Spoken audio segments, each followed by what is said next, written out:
Assalamualaikum warahmatullahi wabarakatuh. Saya Aditya Bahriyandi dari jurusan Sistem Informasi UT Palembang. Pada kesempatan kali ini saya akan menjelaskan mengenai tugas 3 mata kuliah basis data dengan kode MK MSIM 4206. Kita langsung saja lihat tugas yang diberikan. Pada tugas 3 kali ini yaitu melakukan praktikum transaksi yang terdiri dari commit, rollback, checkpoint, dan trigger. Yang keduanya, melakukan praktikum basis data terdistribusi. Kita langsung saja buka host PHP MyAdmin ya. Kita stop terlebih dahulu. Oke, kita langsung saja buka localhost-nya ya.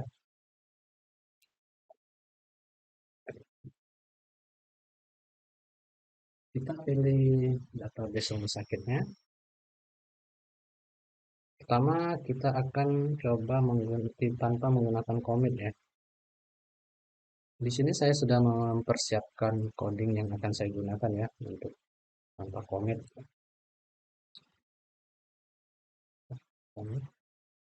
Kita langsung create new routine. Di sini saya buat tanpa commit. Kita drop. Start. Di sini akan menginsert pada tabel pasien dengan ID 1, namanya Tito, alamatnya Jalan Pakis, jenis kelaminnya laki-laki ya. Ini kita simpan, terus kita panggil ya.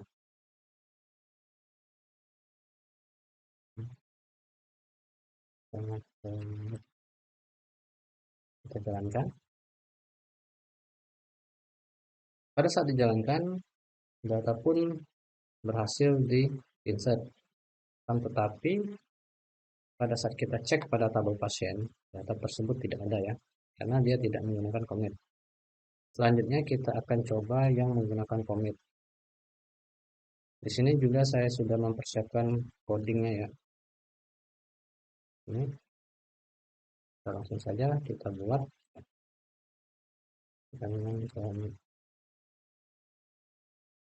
Oke, kita drop.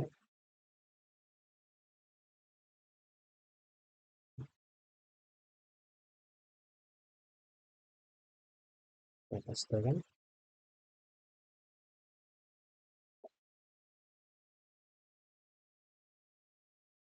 Di sini saya akan membuat 4 data ya, terdiri dari Vito, Sita, Riko, dan Joko.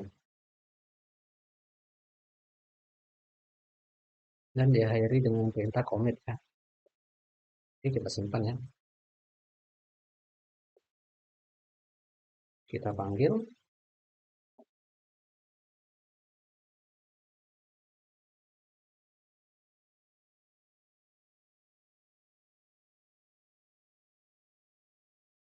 Oke, data pun berhasil dibuat ya.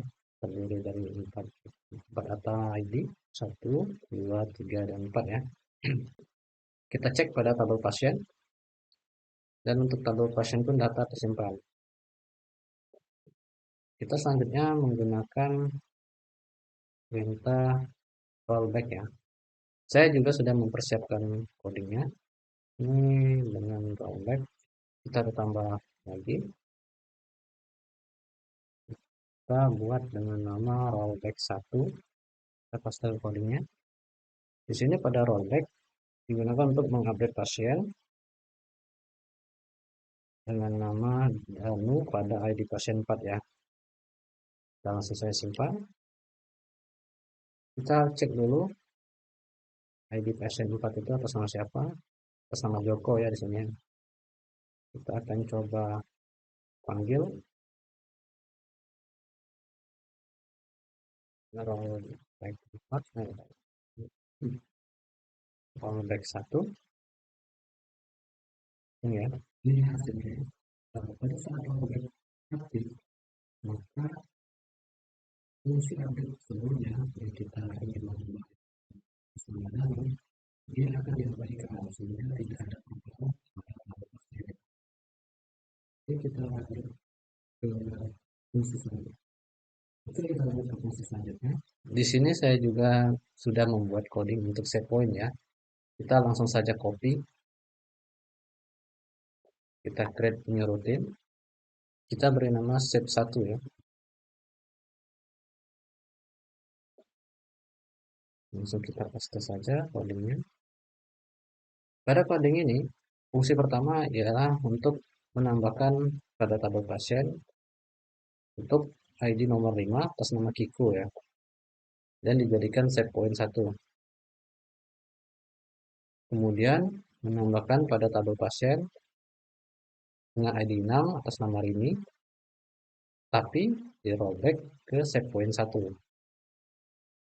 Selanjutnya, menambahkan ke dalam tabel pasien dengan ID 7 atas nama Ita ya, dan diakhiri dengan commit. Kita langsung simpan saja. Kita panggil, atau bisa juga langsung kita jalankan ya. Kita jalankan langsung pada menu rutin ya. Langsung kita execute pada step 1 ya. Ini. Dan langsung tersimpan tabel untuk ID 5 dan ID 7. Karena tadi pada ID 6, kita cek di sini ya. Kita cek lagi ya.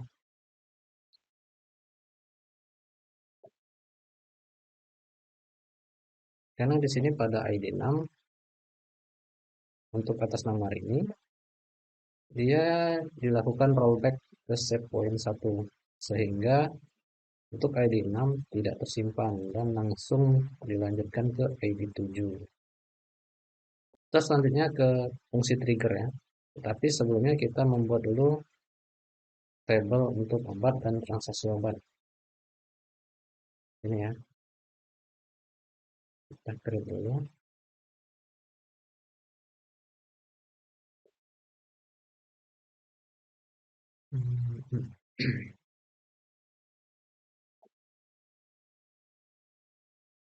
Kita create tabel obat ya. Di sini terjadi. Oke, kita langsung create. Oke, tabel obatnya jadi ya. Ini ya tabel obat. Kita create juga untuk tabel transaksi obat. Copy.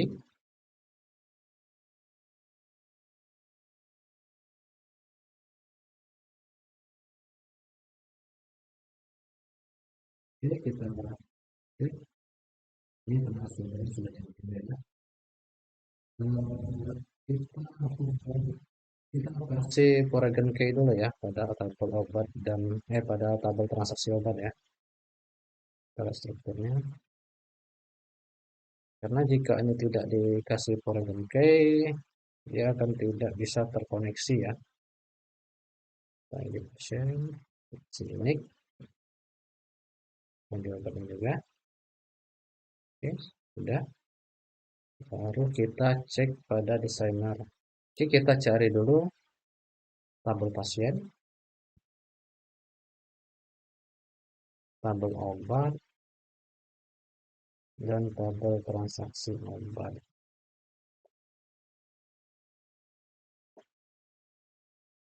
Kita bikin relationship-nya yaitu pada ID pasien di tabel pasien yang terhubung dengan ID pasien pada transaksi obat, di mana foreign key untuk pendelete-nya kita pilih restrict ya,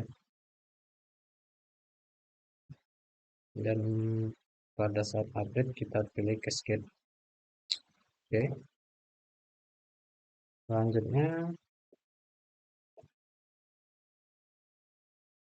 kita juga lakukan pada tabel obat.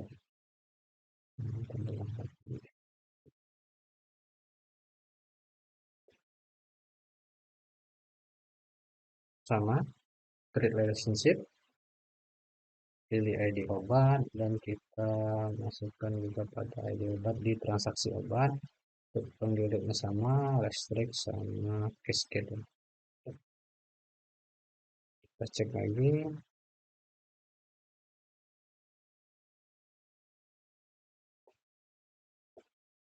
Apakah dia sudah terkoneksi?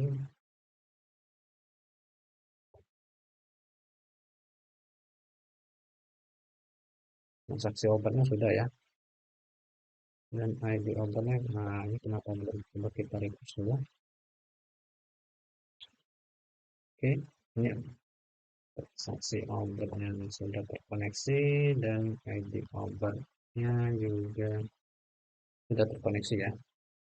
Sudah pasien. Oke, selanjutnya kita bikin dulu daftar obatnya ya, agar karena di sini data obatnya masih kosong. Saya juga sudah mempersiapkan data obatnya ya. Ini kita copy saja langsung. Di sini ada 3 obat yang akan saya masukkan pada tabel obat, yaitu amoxicillin, betadine, dan paracetamol ya. Kita langsung saja tambahkan. Oke, sudah. Kita cek langsung pada tabel obat. Tidak ada ya, amoxicillin, betadine, dan paracetamol ya. Selanjutnya kita langsung saja ke fungsi trigger ya. Di sini saya telah mempersiapkan coding untuk triggernya ya.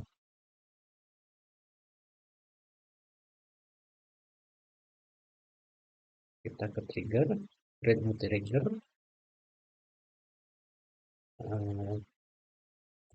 trigger transaksi. Untuk time-nya kita pilih after, pastikan dan kita entah. Di sini fungsinya adalah untuk mengupdate jumlah stok obat sehingga apapun obat yang ditransaksikan pada tabel transaksi obat akan mengurangi jumlah obat yang ada pada tabel obat. Oke, kita simpan. Nah ya.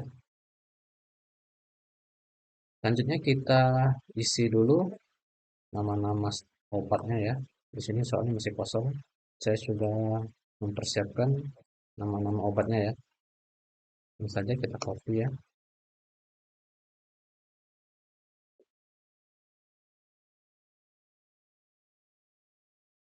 Di sini terdiri dari amoxicillin, betadine, dan paracetamol ya. Langsung kita running. Ini semua tersimpan ya. Kita cek. Ada ya. Amoxicillin, betadine, dan paracetamol ya. Kita coba melakukan transaksi pada tabel transaksi ya, transaksi obat ya. Di sini saya akan mencoba untuk betadine ya. Kita perhatikan dulu jumlah stoknya ada 20 ya. Betadine. Kita langsung ke SQL. Saya juga sudah mempersiapkan codingnya.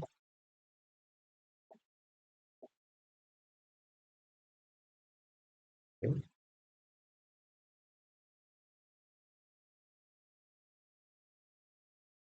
Ini satu, ini satu, ini juga betadine dua, jumlahnya kita yang tiga, tidak 20 ya. Tapi tidak keluar dua. Ini kita gabungkan. Di sini langsung tampil ya. Betadine-nya berkurang menjadi 17. Selanjutnya kita akan melakukan replikasi ya. Pada database yang sudah kita buat ini, kita akan lakukan ekspor untuk digunakan pada virtual machine ya. Kita ekspor database sistem rumah sakitnya. Oke, database sudah kita ekspor ya. Kita cek pada folder download. Ada ya. Kita pindahkan pada flash disk ya.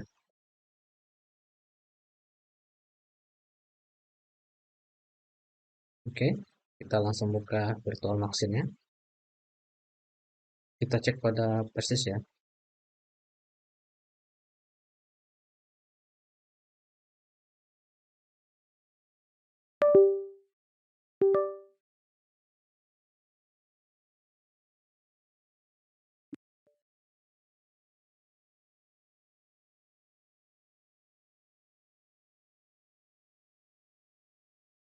Ya, sudah ada ya. Kita copy,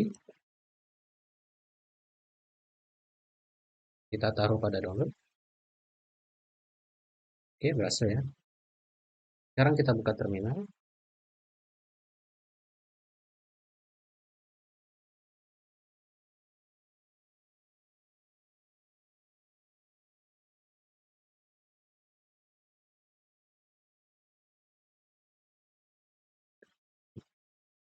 Ada ya, manajer Linux. Kita panggil.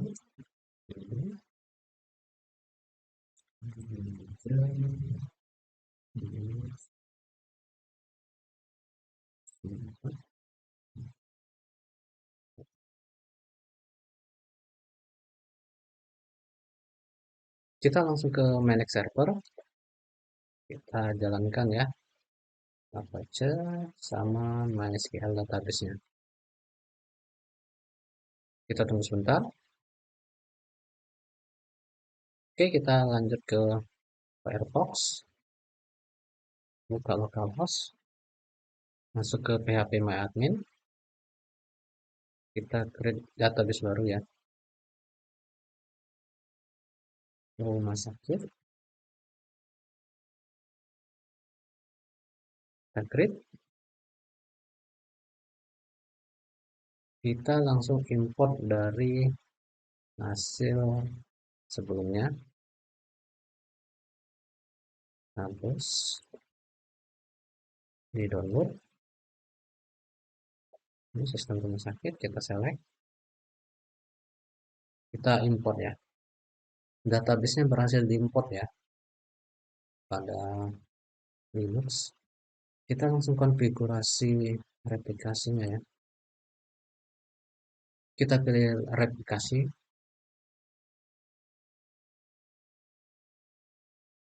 pilih pada replika, kita konfigurasi, username tadi com2, passwordnya com2, hostnya tadi 192.168.237.7.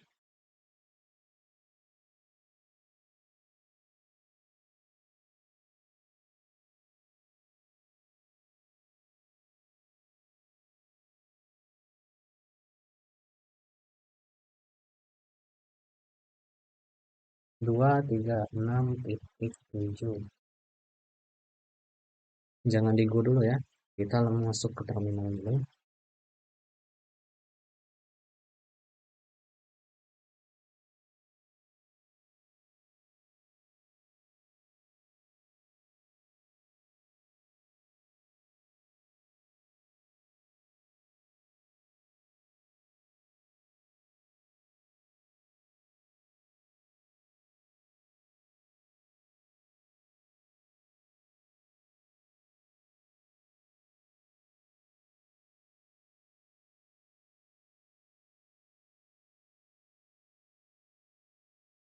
Oke, kita selanjutnya buka folder di mana file myCMF tersimpan ya. Ini sudah saya buka ya, ada di Ubuntu, apt, lampp, dan etc, ada myCMF.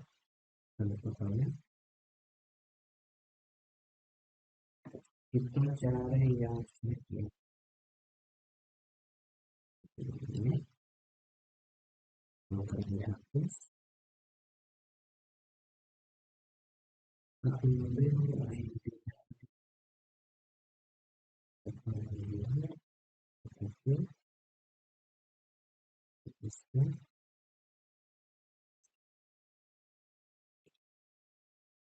kita simpan, langsung kita go ya. Oke, di sini saya telah melakukan konfigurasi antara server pada MySQL pada Windows ya, di mana di Windows itu sudah menjadi di mana di Windows itu menjadi server primernya ya. Ini ya. Dan pada Linux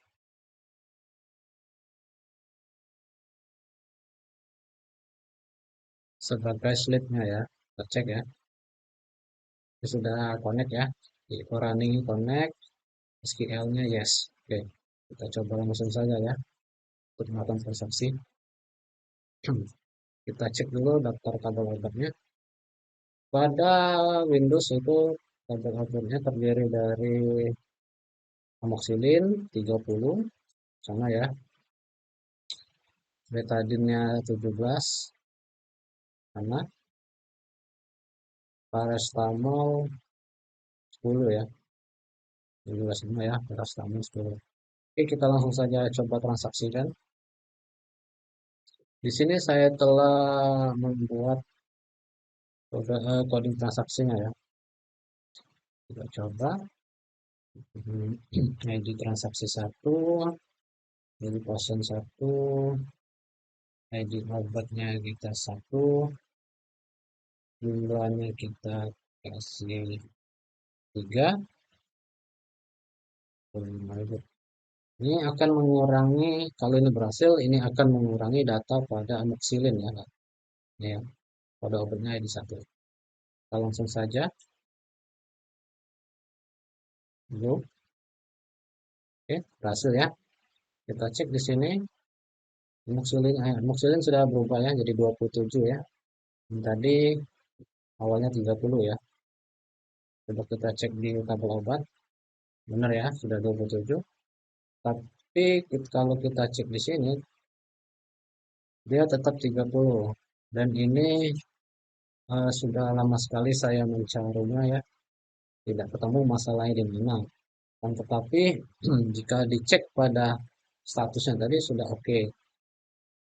Dan jika saya melakukan ping di sini,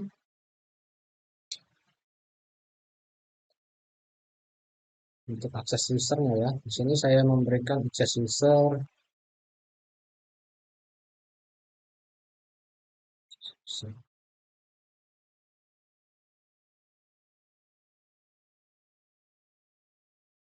Ada dua ya, akses 10 sama 11 ya. Ini kita gunakan yang 10 ya. Kalau kita gunakan yang 10, dia bisa akses. Akan tetapi statusnya di sini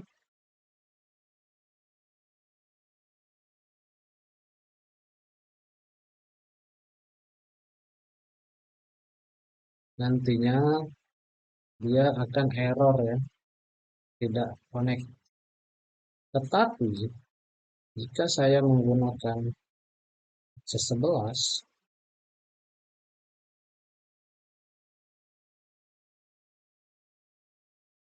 dia saat di ping akan menghasilkan akses denied ya. Ini sudah lama sekali saya mencarinya, misalnya di mana saya belum ketemu sampai saat ini. Dan inilah hasil dari praktikum tugas 3 saya ya.